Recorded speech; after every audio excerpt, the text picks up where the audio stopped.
In this lesson, we're going to be considering multi-factor authentication, which is popularly known to be MFA. This lesson is going to explain why passwords alone are no longer sufficient to protect accounts.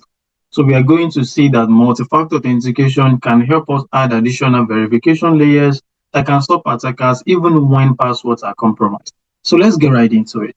What's the importance of MFA, or why can we say MFA matters? MFA exists because passwords fail frequently. It exists because passwords are often stolen or leaked. Many attacks begin with compromised credentials.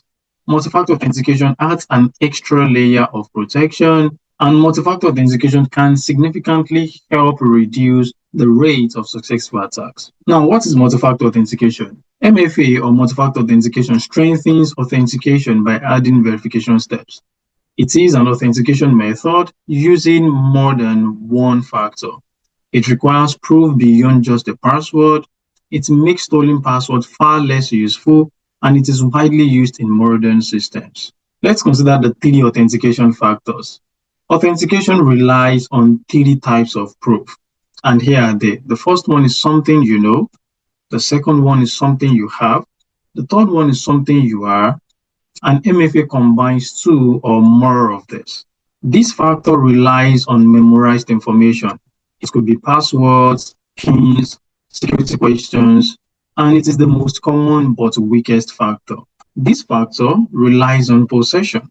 It could be one-time password applications, or hardware tokens, or SMS verification codes, or a required physical possession. Now to something you are. This factor relies on biometric traits. We have fingerprints, facial recognition, iris scans, and biometric verification. Let's now explain how MFA works in practice. MFA adds steps to the login process. The user enters a password, the system requires a second factor, then access is granted only when both succeed, and attackers must bypass multiple checks before they can gain access.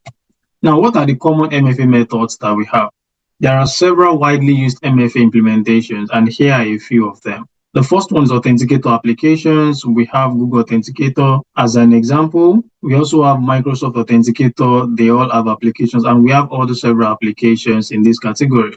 We also have SMS-based codes. That is when a code is sent to your phone number as an SMS. We have push notification approvals. This happen in Microsoft Authenticator applications, or even in an application like GitHub applications. And lastly, we have hardware security keys. Let's consider why MFA stops most attacks. MFA blocks common attack techniques because it can prevent credential stuffing attacks. It can help reduce phishing success. It can help limit damage from breaches, and it can increase attacker effort significantly. That means it doesn't make the work easy for them. Let's paint a picture. Let's try to consider MFA versus strong passwords. MFA complements password security, not that maybe they are competing with each other, because strong passwords still matter, and MFA protects when password fail, not that is the first thing. Like, it only protects when the password fails.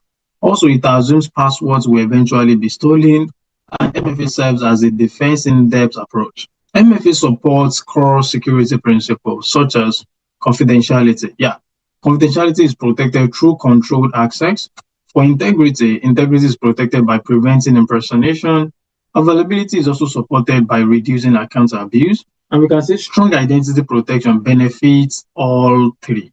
Here are some common multi-factor authentication misconceptions. There are several myths around MFA, and here are a few. The first one is MFA is inconvenient. Some people say it to be that this thing is stressful. Also, MFA is only for large organizations. That is a lie. MFA is unnecessary for personal accounts. That is a big lie too. And these are things that we must correct.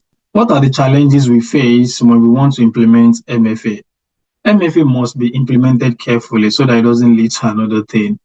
And here are some of the challenges we face. The first one is user resistance can slow adoption. We have legacy systems that may not support multi-factor authentication. We also have SMS-based authentication, and this has some security limitations. Also, proper configuration for this is very essential. What have we learned so far in this lesson? In this lesson, we have seen that MFA is very essential. We've seen that passwords alone are not enough. We've seen that MFA dramatically can reduce risk. Also, identity-based attacks are very common. We've learned that too. And MFA is a baseline security control. That's another thing we've learned. Now, let's take a test together. Here is the question.